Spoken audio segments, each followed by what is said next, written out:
Go ahead. Hi, this is Peter Van Oost in ETE 130, Don Ruba's Digital Circuits class, and this is our practical test number 2. We're going to have some fun on this one, so buckle up and get ready for a fun ride. This one is all about logic.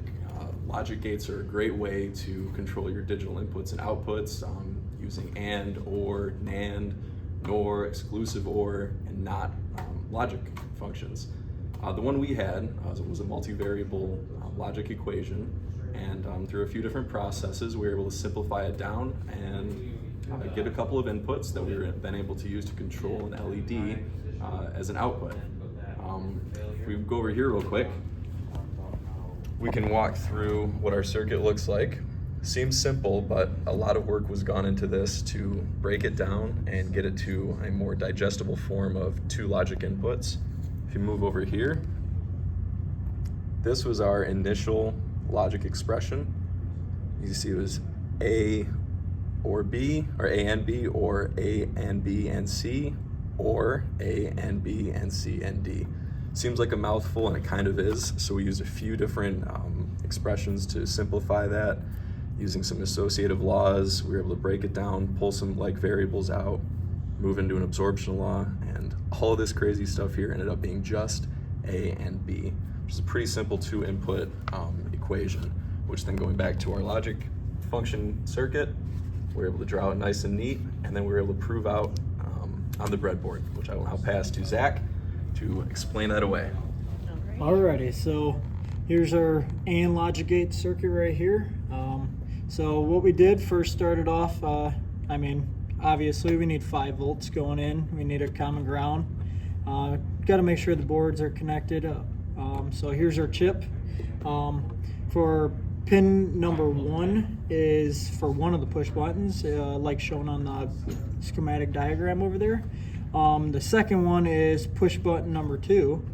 And then after that we have our pull down resistors, which are right here.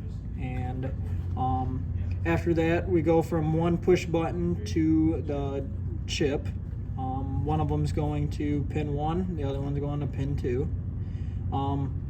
From there, pin 3 is our output on the chip, and that is going to our LED, then to a pull down another resistor. Well, actually, it's just kind of to keep the resistance down.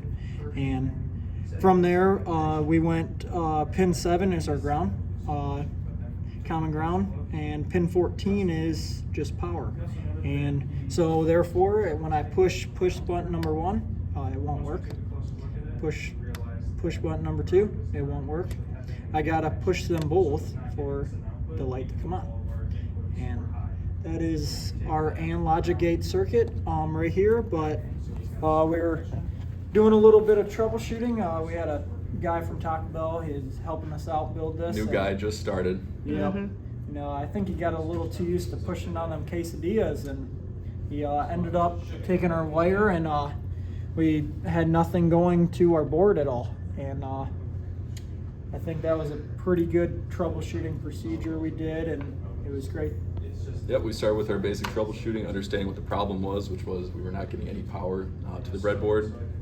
We checked that we were having supply voltage, and then we checked on the breadboard, noticed we had nothing on the board itself. So we figured there must have been a gap somewhere between our supply and the board.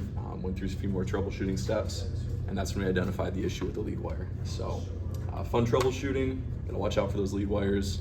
And any questions, obviously feel free to ask. And again, shout out to Emily behind the camera for all of her awesome work and beautiful circuitry building. Thank Thanks you very much, guys. We'll see you next time.